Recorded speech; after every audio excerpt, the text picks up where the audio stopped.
Arthur, just before I get into obviously a very good win for you, Craig Goodwin, I think you were the guy who actually made his career, or you helped him get to where he wanted to go through Oakley and Melbourne, Heart, City.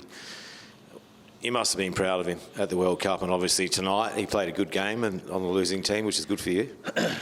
Yeah, I'm super proud of Craig, and make no mistake, Craig is the one that's built that career, Someone hugely determined who sacrificed so much and, took an opportunity that was presented to him, and every time he gets presented an opportunity, he just always rises to the challenge. So it was no surprise to see, how well he did at the World Cup, how well his career's gone. Super proud of him and his family. Unfortunately for him tonight, it doesn't go his way. But like I said, gave him a strong embrace at the end just to congratulate him on a great achievement for himself and for his club and his city. Just tonight, getting back to the game, the win, that move with the goal, you worked on it, I'd say, maybe 4 times. Same sort of move, yeah. And it paid off. Obviously you spotted the weakness between the sixers and the stoppers. Is that how it works at the left back? Well, look, it's just trying to identify spaces. It was going to be difficult tonight for both teams. I mean, the weather, it's still 33 degrees right now. So credit to both teams for, putting on a game that tried to maintain its tempo under difficult, conditions. The goal, it's really well worked. I mean, it starts from Jack Duncan in goals. It's got, I don't know how many passes by the time we get to that point in the ground. We know that, if Costa can get into certain spaces, and also we're looking to pass forward into the box rather than go backwards, you get the opportunity to create outcomes like that, and Josh takes it really well, and it takes a deflection, obviously, but it's a well-worked goal. One of the better goals we've scored this season, so, proud of the guys for being able to execute that. You're on equal points now with Adelaide, and before that World Cup break, it looked like the disparity between the Jets. Adelaide was sitting third for most of the first 8 games.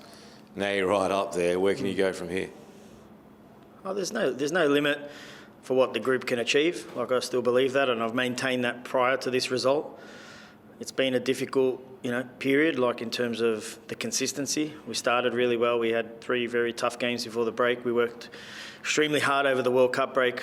Started the campaign again in the second phase in a good way, and then had a couple of tough results. To be honest, in those games though, we probably got into the box more times than we did tonight. And in the end, the difference is capitalise on the big moments that arrive, and then, also make sure you're defending the other part of the ground well. And we were well structured, we were organised, defended the box extremely well. The central defence pairing of Elsa and Nada I thought were exceptional, and Jack did what he had to do. They didn't create big chances, but, they were always threatening. So overall, it's positive, but it's just another game. The league's too tight. I mean, you lose one game, you end up in 11th. You win one game, you end up in 6th. That just tells you how even the league is. And I think Adelaide's a very good team, well coached, difficult place to come. So we're just happy to take 3 points here tonight and see if we can progress it into the next game. Arthur, obviously you mentioned about the weather. Both teams had to deal with it. I think Carl mentioned just before, in terms of the first drinks break, it probably came at the wrong time for them. In terms of you on the other side of it, how do you then, when it's a drinks break, either use it as an opportunity to regroup, or use it as an opportunity to hopefully not break momentum? How did you deal with that tonight? Look, in preparation for the game, we trained the breaks, to be honest, because from a week ago, there was a chance that this was going to be the weather in Adelaide.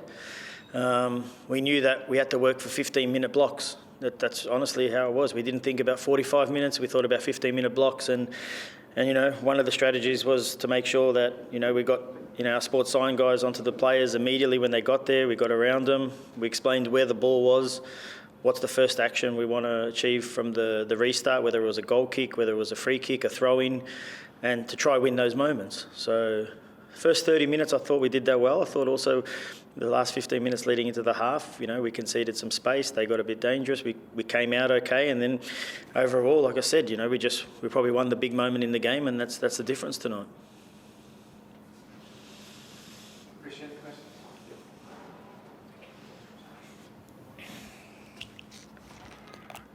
question. Arthur, what did you think of Becca Mikkeltadze's performance? Because I thought at the start, I think Popovic probably did quite well defending him in those one-on-one scenarios, but then you started to find him and get him involved in the play, and you started to find more space as the game went on. I thought Becca was outstanding because you got a 9 who's leading from the front under really difficult situations, and the young Popovic, I think, is outstanding young defender as well, so he acquitted himself well. But like you said, as long as we could create spaces to roll balls into him, which we were able to do as the game progressed, we knew that we'd have players running off him quickly, we'd have opportunities to run him behind, and he links up the play so well. He's just, he's not just a guy that wants to sit in the box and score goals, and he's desperate to score goals, but he contributes in every facet of the game. So he's a credit to himself for the way he goes about how hard he works, being a foreign player that comes to this country at a young age and acquitting himself the way he does. And you like to play like attractive brand of football, but did you always know that coming into the conditions tonight it was going to be pretty much a bit of an ugly win if you were going to be successful? Look, I thought the conditions are going to have a bearing on the quality of the game. I mean, we've got to be realistic. When the game started, I think it was 37 degrees. We're asking players to run, at the speeds they're running, at the metres per minute that they're running, and do it in extreme conditions. For me, it borders on should the game go ahead this kind of weather. And I know there's rules around, from the PFA about what's acceptable, and that's why there's 2 drink breaks per half. But it's going to have a bearing on the game. So we played when we had to play, and we scored from our play, that's for sure. It wasn't a goal by chance. It was a goal that was created from our work, the way we like to play. When we had to defend well, and we did that as well. And overall, you need to be able to have both facets of the game in conditions like this to come away with points in Adelaide, which is a really tough place to come to. And what do you think your team needs to do to make sure this isn't a false dawn sort of win and they can keep it going?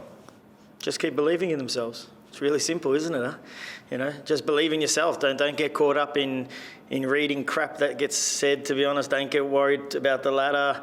Just get worried about putting in your best performance every day and attacking the day. And that's my philosophy. I wake up every day. I try to be the best I can be, and I try to impart that on the playing group. That there is a great unity in this group. We do it tough in some ways, and there's a couple other teams in this league that do it the same. And we need to be together to achieve results and be successful. And I think there's positive signs, and tomorrow's a new day.